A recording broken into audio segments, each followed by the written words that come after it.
আমরা এমন মানুষ না 100 টাকা চোরকে 100 টাকা চোরকে গাছে বেঁধে মারি, 1000 কোটি টাকা চোরকে স্টেজে তুলে ফুলের তোড়া দিয়ে সংবর্ধনা জানিয়ে স্যালুট জানাই। ঠিক না বেটি? আমরা এমন মানুষ না।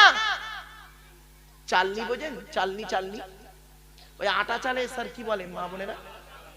চালন, চালা, চালা, চালা, আমি খালি চালনি বলি, যাই হোক, চালা, চালা। আচ্ছা, চালার পিছনে ছিদ্র কটা? অসংখ্য। আর সূচের পিছনে ছিদ্র কটা? একটা, একটা। তো চালা একদিন সূচকে বলছে। কে বলছে? কে বলছে? চালা। কাকে বলছে? সূচকে বলছে। চালা একদিন সূচকে বলছে, এই তোর পিছনে ছিদ্র কেন রে? তা সূচ কি উত্তর দেবে বলুন? চালা, চালা সূচকে বলছে তোর পিছনে ছিদ্র কেন? তা সূচ কি উত্তর দেবে? আমার তো একটা, তোরটা দে। জ্ঞানীগুণী বুদ্ধিজীবী মানুষ, অসুবিধা চলে যাচ্ছেন নাকি ভাই? ঠিক আছে। আচ্ছা, আচ্ছা, যাক, আমার বাপেরা চলো না, গিয়ে যাচ্ছি।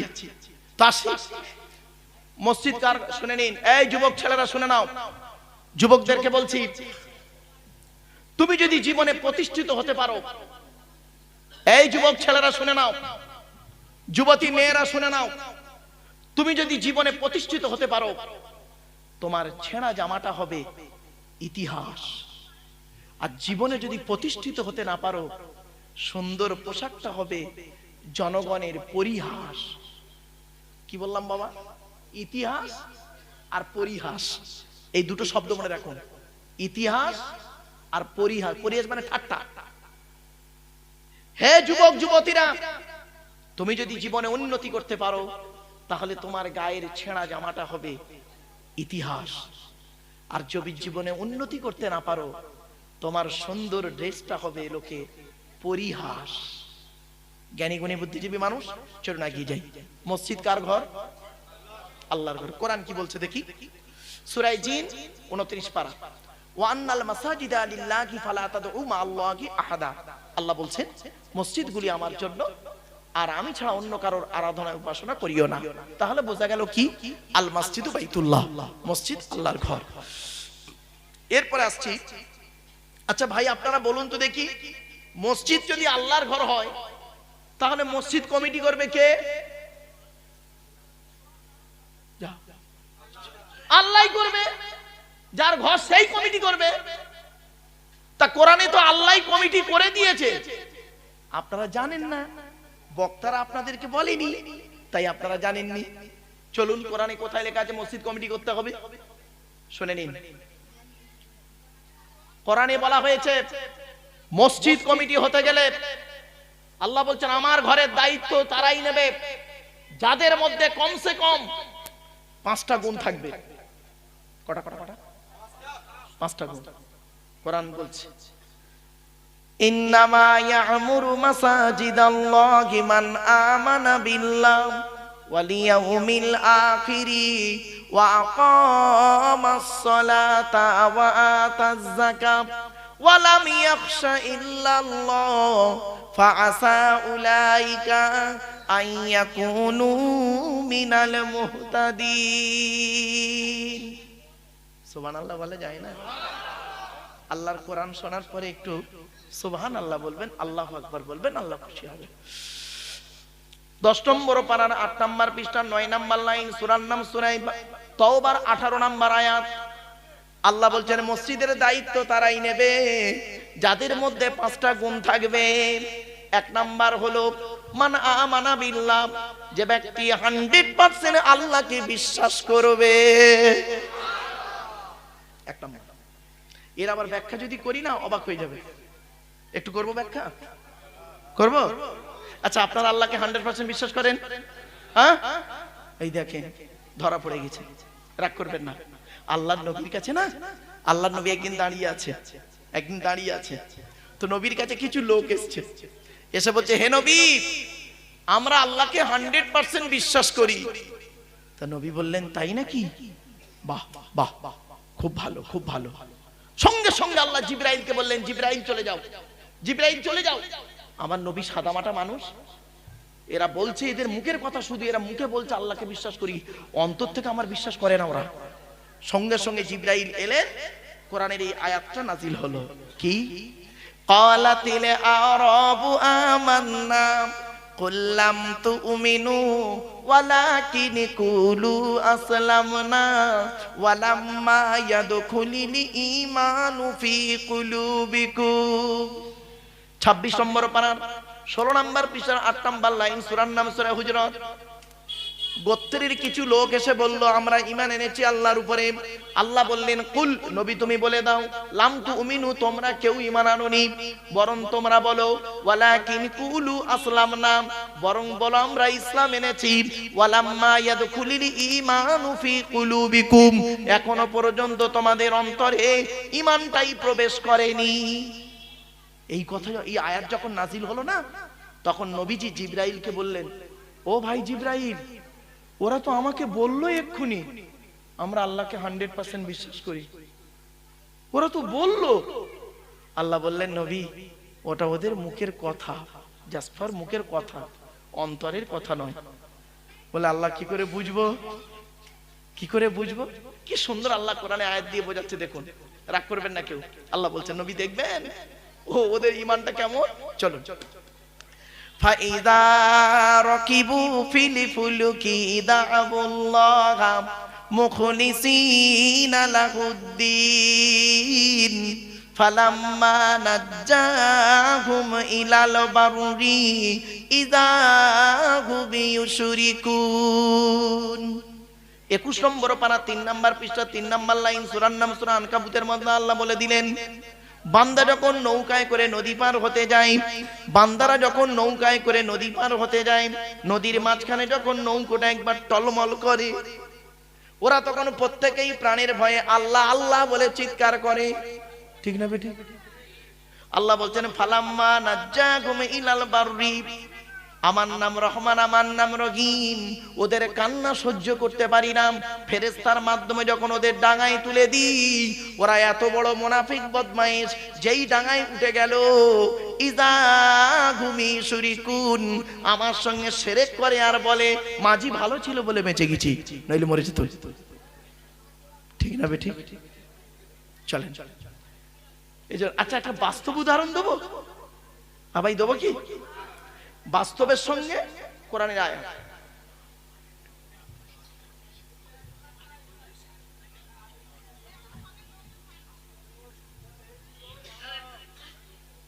আমার মা বোনের একটু আসতে, মায়েরা বোনের একটু আসতে,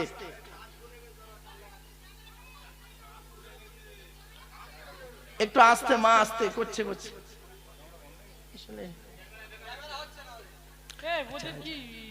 মামা, মা একটু আসতে, মা হচ্ছে হচ্ছে করছে, করে দিচ্ছে।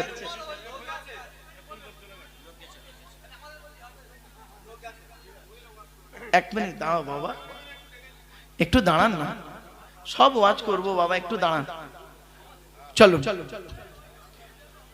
এরপরে আমরা এতক্ষণ আলোচনা করছি আল্লাহ, তাই তো নাকি? বলুন না। আরে যারা আলোচনা করছি তার পরিচয় তো জানি না। আল্লাহর পরিচয় হলো টোটাল কোরআনে আছে 4টে। কটা কটা কটা? 4টে। কি কি? আল্লাহ নিজেই বলছেন, কুল, নবী তুমি বলো, হুয়াল্লাহু আহাদ, সে আল্লাহ হলেন একক। 2 নাম্বার, আল্লাহুস সামাদ, আল্লাহ হলেন অমুখাপেক্ষী, আল্লাহ কারোর মুখাপেক্ষী নন, সারা পৃথিবী তার মুখাপেক্ষী। 3 নাম্বার, লাম ইয়ালিদ ওয়া লাম ইউলাদ, আল্লাহ কাউকে জন্ম দেয়নি, আল্লাহকেও কেউ জন্ম দেয়নি। 4 number, it is very very important, ওয়ালাম ইয়াকুল লাহু কুফুয়ান আহাদ, আল্লাহর সমকক্ষ কেউই নেই। এই হলো আল্লাহর 4টে পরিচয়। যতদিন আপনারা বেঁচে থাকবেন পৃথিবীতে, দয়া করে এটা মনে রাখবেন, আল্লাহর পরিচয় কোরআনে আছে 4টে। এই কুল হুয়াল্লাহ সূরা। আচ্ছা, এই যে সূরাটি আমি পড়লাম, এই সূরাটি আপনাদের অনেকের মুখস্থ নেই, তো আমি আবার পড়লাম কি করতে? 4টে কারণ। 1 নাম্বার, এই সূরাটি যে আল্লাহর পরিচয় সেটা জানিয়ে দিলাম। 2 নাম্বার পয়েন্ট, এই সূরাটির মধ্যে, এই সূরাটি আরবি ভাষায় বাংলায় অর্থ করে বলে দিলাম। 3 নাম্বার হলো এই সূরাটির মধ্যে 4টে ধর্ম বেরিয়েছে, ইসলাম, ইহুদি, খ্রিস্টান, মুশরিক। 4 নাম্বার পয়েন্ট, এই সূরাটি আল্লাহর নবী বলেছেন কোন ব্যক্তি যদি 3 বার কুল হুয়াল্লাহ সূরা পাঠ করে, কবার 3 বার কুল হুয়াল্লাহ সূরা যদি পাঠ করে, ওই ব্যক্তির আমলনামায় 1 খতম কোরআন শরীফ পড়ার সওয়াব আল্লাহ লিখে দেবে। আপনি কি ভাবছেন? চলো, এরপরে আল্লাহ বলছেন তো দেহের মধ্যে আমি 4টে জিনিস দিয়েছি গুরুত্বপূর্ণ। আজ আমি আপনাদের অনুরোধ করে বলে যাচ্ছি, নারী পুরুষ উভয়কেই বলছি, আমাদের দেহের মধ্যে মা বোনরা শুনে নিন, 4টে জিনিস আল্লাহ দিয়েছে গুরুত্বপূর্ণ। বাড়িতে গিয়ে আজকে 4টে জিনিসকে যত্ন করবেন। 1 number brain, 2 number heart, 3 number liver, 4 number kidney. Allah বলছে ব্রেন দিয়েছি ভালো চিন্তা করবি, লোকের গোঁজা মারামারি চিন্তা করিস নি। 2 নাম্বার আল্লাহ বলছেন হার্ট দিয়েছি, হার্টটাকে যত্ন করবি, ব্লক না হয়ে যায়। 3 নাম্বার হলো লিভার, তো লিভারটা দিয়েছি যত্ন করবি। এই পৃথিবীতে 2টো খাবার তৈরি করেছি লিভারকে ঠিক রাখার জন্য। 1 নাম্বার হলো পেঁপে, কি বললাম? পেঁপে। আর 2 নাম্বার হলো বাতাবি লেবু। এরপর আল্লাহ বলছেন 4 নাম্বার অর্গানটার নাম হলো কিডনি। আমি 2টো দান করেছি তোকে, ছাকনি, কিডনি। একটা যদি কোনো মতেই খারাপ হয়ে যায়, আর একটা দিয়ে তুই কাজ চালিয়ে নিতে পারবি। আর 2টোই যদি খারাপ হয়ে যায়, বাঁচার আশা ছেড়ে দিবি। ডায়ালিসিস করতে করতে মাল শেষ, ঠিক না বেটি? এরপরে আল্লাহ বলছেন তো দেহের মধ্যে আমি 9টা ছিদ্র দিয়েছি। কটা? আমাদের টোটাল দেহের মধ্যে 9টা ছিদ্র আছে। এই 9টা ছিদ্রের যে কোনো একটা ছিদ্রের মাধ্যমে ফেরেশতার দ্বারা আল্লাহ আত্মা বের করে নেয়। 9টা ছিদ্র কি কি শুনে নিন। 2 চোখ, 2 নাক, 2 কান, 1টা গা, 7টা সামনে পেছনে। অনেক মানুষ মারা গেছে দেখবেন আপনাদের গ্রামে, কি নারী কি পুরুষ, অনেক নারী পুরুষ মারা গেছে দেখবেন, গিয়ে দেখবেন লোকটা মরে গেছে, পেশাব ফিরে ফেলেছে। বুঝে নেবেন আল্লাহ ওর আত্মাটা পেশাবের রাস্তা দিয়ে বের করেছে। কোথায় আছেন? ওয়াজটা কি জানেন? ওয়াজটা চিৎকার চেঁচামেচির নাম নয় বাপ। ওয়াজটা হলো কি জানেন? শুনে বুঝে প্র্যাকটিক্যাল করার নাম হলো ওয়াজ। শুনতে হবে, বুঝতে হবে, আর কাজে পরিণত করার নাম হলো ওয়াজ। কত মানুষ মারা গেছে দেখবেন আপনাদের গ্রামে, লোকটা মরে গেছে, পায়খানা ফিরে ফেলেছে। বুঝে নেবেন আল্লাহ আত্মাটাকে ওর পায়খানা রাস্তা দিয়ে বের করে নিয়েছে। কত মানুষ মারা গেছে দেখবেন, লোকটা মরে গেছে, চোখটা চেয়ে আছে। কত মানুষ দেখবেন মরে গেছে, লোকটা মরে গেছে, গালটা হাঁ করে আছে। কত মানুষ দেখবেন মরে গেছে, ঘাটটা বেঁকে আছে, হাতটা খেঁচে আছে। আবার কত মানুষ দেখবেন মরে গেছে, দেখলে মনে হবে লোকটা ঘুমিয়ে আছে। কিভাবে মরতে চান? যদি ঈমান নিয়ে কবরে যেতে চান, দয়া করে কোরআন হাদিসের কিছু কথা শুনে আমল করে বাড়ি যান। চলুন, আপনাদের এলাকায় কোনো মানুষ মারা গেলে, আপনারা কি করেন? তাকে গোসল দিয়ে, কাফন পরিয়ে, জানাজা পড়িয়ে, মাটি দিয়ে চলে আসেন, তাই তো নাকি বাবা? আরে ভাই কথা বলুন না একটু। 20 দিন পর, কতদিন? 20 দিন পরে কবরের 2টো বাঁশ সরিয়ে দেখেছেন মালটা কেমন আছে? দেখেন, একবার দেখবেন ব্রেনটা পাল্টে যাবে। বাবা আমার গাড়িটা তো ভেতরে ঢোকেনি, আনিনি, রোডে আছে। আমার গাড়ির সামনে একটা বোর্ড লাগানো আছে, দেখবেন ওয়ার্ল্ড হিউম্যান রাইটস কাউন্সিল, বিশ্ব মানবাধিকার পরিষদ, ওয়ার্ল্ড হিউম্যান রাইটস কাউন্সিলে আমি একজন ন্যাশনাল প্রেসিডেন্ট দিল্লিতে, এবং ফরেনসিক ইনভেস্টিগেশনের কুইজের সঙ্গে আমি জড়িত। বা বাস্তবটাই বলে যাচ্ছি, কচুয়া কাপুরের মানুষকে একটু বসে মূল্যায়ন করুন। মানুষ যখন মারা যায়, মাটি দিয়ে আসার পর 72 ঘন্টা পর থেকে সর্বপ্রথম ওর দেহের যে অঙ্গটা পচন ধরে, সেই অঙ্গটার নাম কি জানেন? নাক। নাক, নাক। এজন্য মানব দেহ যখন গরম হয়, সর্বপ্রথম ঘামে কোনটা? নাক। কি ভাবলেন? এরপরে আসছি 6 থেকে 8 দিন পর মাথার চুলগুলো, গায়ের লোমগুলো, হাতের নখগুলো খসে খসে পড়ে যায়। 8 থেকে 10 থেকে 12 দিন পর মাথার ব্রেনটা পচে গিয়ে নাক দিয়ে, কান দিয়ে, গাল দিয়ে গড়াতে থাকে। 18 থেকে 20 দিন পর পেটটা ফেটে যায়, পোকায় তৈরি হয়। 2 মাস পর সমস্ত চামড়া মাংস পোকায় খেয়ে নেয়, ফ্রেমটা পড়ে থাকে। 6 মাস পর হাড়গুলো আলাদা হয়। 1 বছর পর দেহের কিছু হাড় ছাড়া বাকি হাড় পোকায় খেয়ে নেয়। কোথায় গেল সুন্দরী নারীরা? ও সুন্দর যুবকেরা, তোমাদের দেহ কোথায় গেল? মনে রেখো, মাটির দেহ মাটি হবে, পুড়ে হবে ছাই। এ দেহ পচা দেহ, গরব কিসের ভাই? বাড়ি থেকে ভাববেন একটু। এ জীবন শুরু হয়েছে আমাদের 150 টাকায়, এ জীবন শেষ হবে 1500 টাকায়। আমার এক বন্ধু কলেজের প্রফেসর, একসঙ্গেই পড়াশোনা করতাম। তো আমি এই ওয়াজটা যখন করেছি লেকচার দিতে গিয়ে, যে এ জীবন শুরু হয়েছে আমাদের 150 টাকায়, এ জীবন শেষ হবে 1500 টাকায়। তখন বন্ধুটা আমাকে বলছে অতগুলো লোকের সামনে, ভাই এটা কি করে হলো? আমি প্রফেসর, আমার বউ প্রফেসর, আমার বাপ প্রফেসর, মা প্রফেসর। আপনি তো জানেন আমরা বাড়িতে 4 জন কলেজের প্রফেসর। 4 জনের মাইনে একত্রিত করলে 1 মাসে 5 লাখ টাকার উপরে হয়। আপনি বললেন জীবন শুরু হয়েছে আমাদের 150 টাকায়। অতগুলো মানুষের সামনে উদাহরণটা দিয়েছিলাম, একটু শুনে নিন। বলেছিলাম, বন্ধু যেদিন মায়ের পেট থেকে এসেছিলেন সেদিন সব থেকে দামি কাপড়টা কে কিনে দিয়েছিল? তো বলছে আমার আব্বা। কত দাম ছিল? বলছে 1 থেকে 150 টাকা। আমি বললাম কাপড়টা নিজে পরতে পেরেছিলে? বলছে না। আল্লাহ বলছে আব্দুল্লাহ গিল মারুফ, জীবনের প্রথম কাপড় তুই নিজে পরতে পারলি না, অন্যই তোকে পরিয়ে দিল, তার দাম হলো 1 থেকে 150 টাকা। এই জীবন শুরু হলো তোর 150 টাকা। আর যেদিন মারা যাবি, যেদিন মারা যাবি, যদি লাশটা পাওয়া যায়, যদি লাশটা পাওয়া যায়, লাশ যদি পাওয়া না যায় তো হয়ে গেল, যদি লাশটা পাওয়া যায়, তোর যে কাফনটা পরানো হবে তার দাম খুব বেশি হলে 1000 থেকে 1500 টাকা। তুই নিজে পড়তে পারবি না, অন্যই তোকে পরিয়ে দেবে। কি দাঁড়ালো?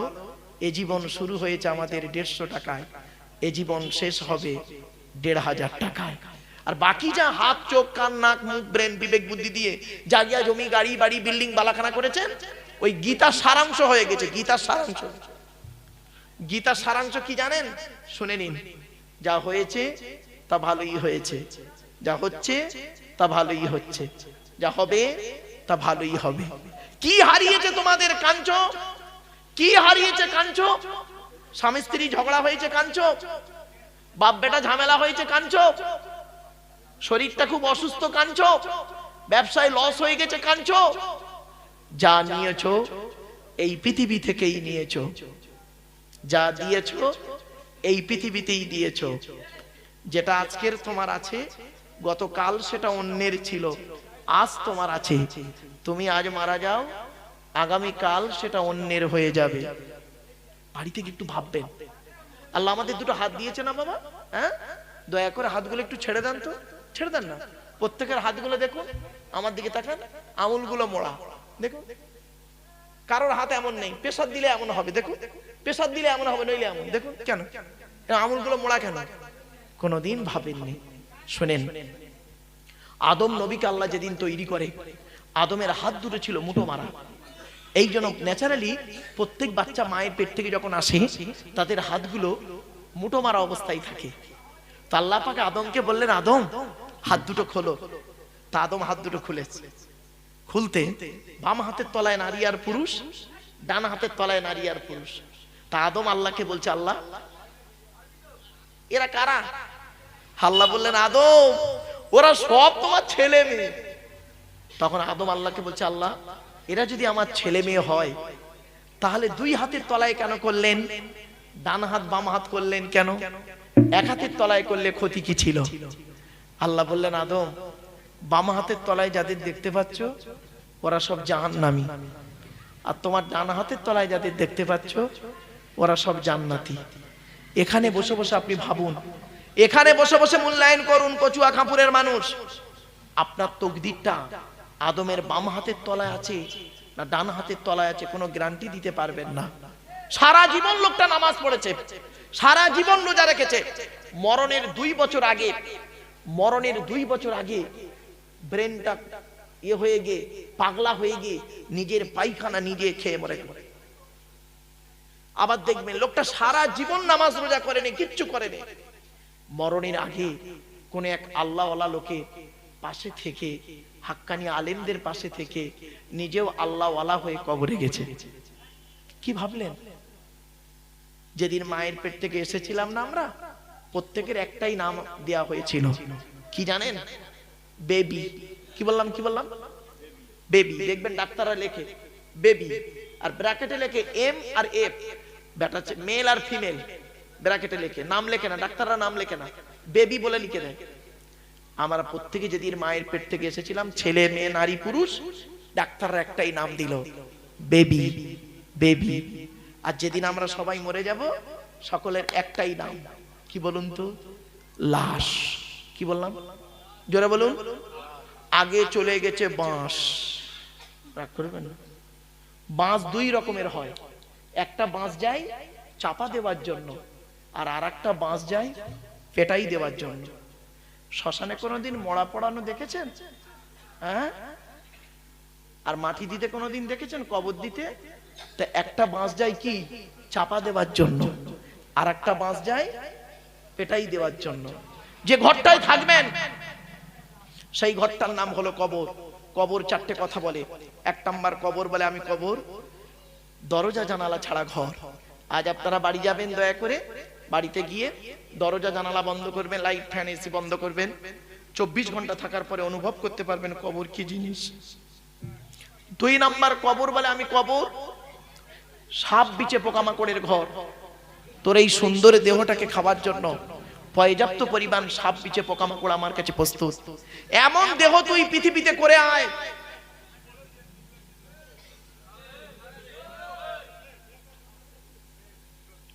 আস্তে আস্তে বাবা, আস্তে বাপ।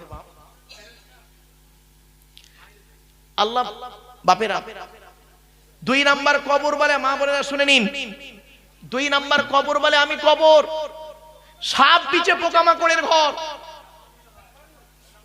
সাপ বিছে পোকামাকড়ের ঘর। এমন দেহ তুই পৃথিবীতে করে আয়, সাপ বিছে পোকামাকড় যেন তোর দেহ খাওয়া তো দূরের কথা, কাপড়ে স্পর্শ করতে যেন না পারে। শুনে নিন, কয়েক কটা দেহ মাটি খেতে পারে না, টাটকা থাকে। শুনে নিন, কয়েক কটা দেহ মাটি খেতে পারে না, টাটকা থাকে। দেখুন তো সেই দেহগুলোর মধ্যে আমাদের দেহটা যেন হয়। চলুন, 1 নাম্বার নবীদের দেহ মোবারক মাটি খেতে পারে না, টাটকা থাকে। আমরা কেউ নবী হতে পারবো না, বাদ। 2 নাম্বার শহীদানদের দেহ মোবারক মাটি খেতে পারে না, টাটকা থাকে। জোরে বলুন বাবা, আমরা শহীদ হয়ে মরতে পারবো কি তা জানি না। 3 নাম্বারটা, আজ একটা ছেলের পাগড়ি দেওয়া হলো না বাবা, হ্যাঁ? 3 নাম্বার মোকাম্মাল কোরআনে হাফেজের দেহ। মোকাম্মাল কোরআনে হাফেজের দেহ। ছেঁচড়া মার্কা হাফেজ সাহেব নয়, ওই হাফেজ সাহেব হয়ে মসজিদে ইমামতি করছে, পাশের বাড়ির মেয়েটার প্রেগন্যান্ট করে দিল, ওই ছেঁচড়ার কথা বলিনি। মোকাম্মাল কোরআনে হাফেজের দেহ, মোকাম্মাল কোরআনে হাফেজের দেহ মাটি খেতে পারে না, টাটকা থাকে। একটা সত্য ঘটনা আপনাদের বলছি, শুনুন। আমাদের এই দেশটার পাশের দেশটার নাম হলো বাংলাদেশ, তাই তো? হ্যাঁ, বাংলাদেশ একটা জেলার নাম কুমিল্লা, নাম শুনেছেন আপনারা? কুমিল্লা, কুষ্টি, আমি গিয়েছি ওখানে, বহুবার গিয়েছি কুমিল্লাতে।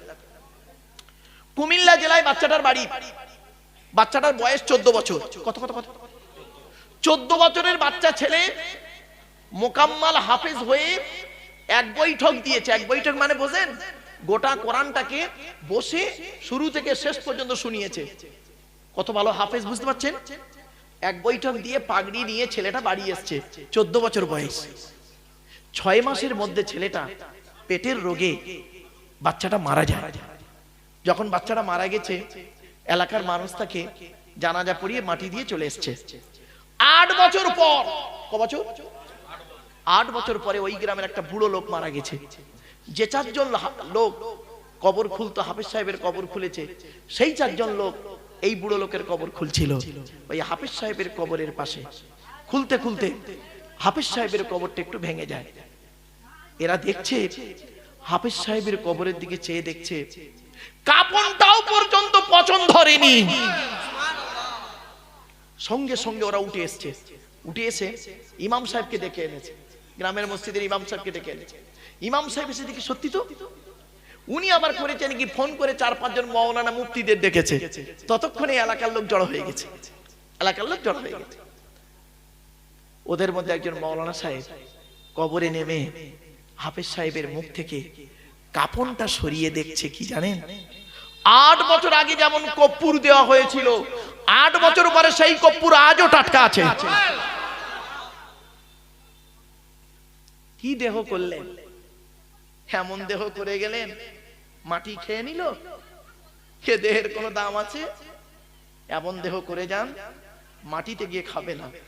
চলুন 4 নাম্বার হলো হাক্কানি আলেমের দেখো মাটি খেতে পারে না। 5 নাম্বার হলো মুয়াজ্জিনের দেখো মাটি খেতে পারে না। 12 বছর যদি কেউ নিঃস্বার্থভাবে আযান দেয়, ওই দেখো মাটি খেতে পারে না। তাই 5টা আমরা হয়তো হতে পারবো না, কিন্তু 6 নাম্বারটা আমরা প্রত্যেকেই হতে পারবো। সেটা হলো কি? হালাল খানেওয়ালা মানুষেরই দেখো মাটি খেতে পারে না। হালাল খেতে পারবেন না? আমি কেন হালাল খাবার কথা বলছি জানেন?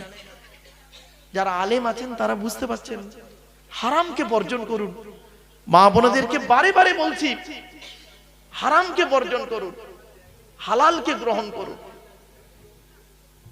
অসুবিধা হচ্ছে বাবা? আর একটু হবে না? বন্ধ করে দেবো? একবার দরুদ শরীফ আল্লাহুম্মা।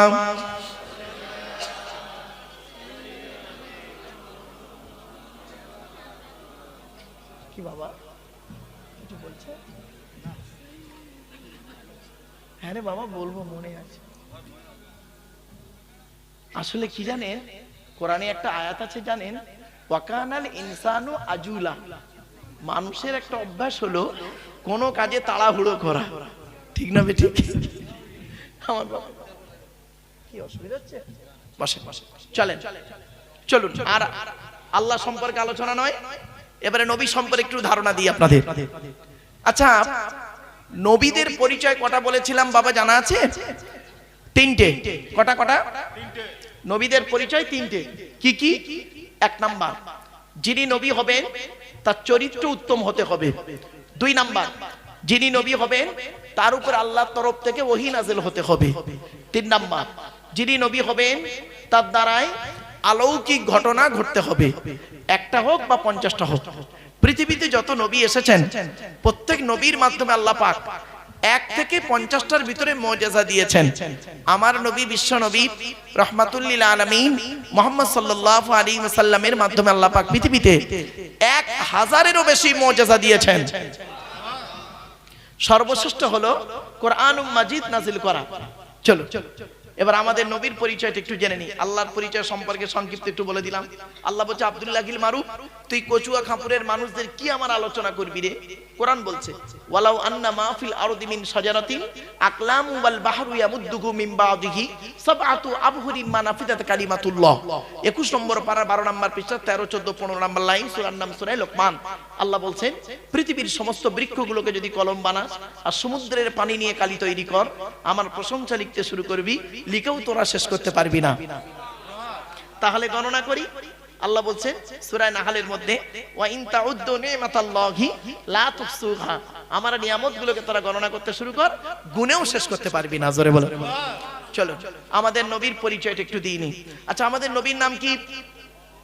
হযরত মুহাম্মদ সাল্লাল্লাহু আলাইহি সাল্লাম। নবী কোন বংশে জন্মগ্রহণ করেছেন? কুরাইশ বংশে। কার নাম কুরাইশ? শুনে নিন। তবে অনুরোধ করে বলছি আপনাদেরকে, সুবহানাল্লাহটা একটু জোরে বলতে হবে, পারবেন তো? হ্যাঁ, চলো। কোন বংশ বললেন?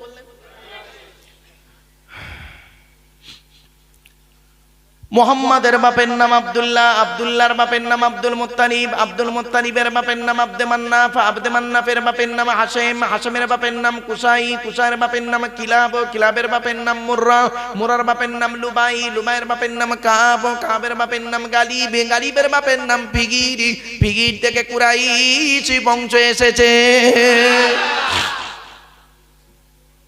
নবীর বাপের নাম আব্দুল্লাহ, মায়ের নাম আমিনা, দাদার নাম আব্দুল মুত্তালিব, দাদির নামটা কি? নেতিলা বিনতে কব্বা ব্র্যাকেটে ফতেমা, কেউ বলেছেন সামিরা।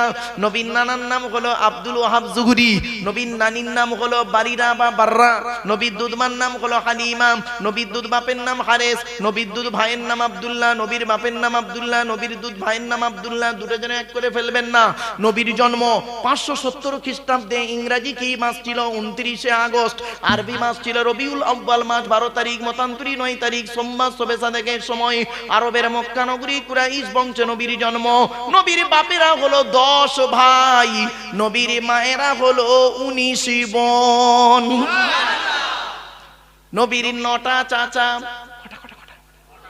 নবীর 9টা চাচা, 18টা খালা, 6টা ফুপু, 7টা ছেলে মেয়ে। আপনি তো নবীর কিছুই জানেন না, খালি মুখেই লেখেন আই লাভ মুহাম্মদ সাল্লাল্লাহু আলাইহি সাল্লাম। আমার বাপেরা বাড়ি থেকে ভাববে, চলো নবীর কটা চাচা বললাম?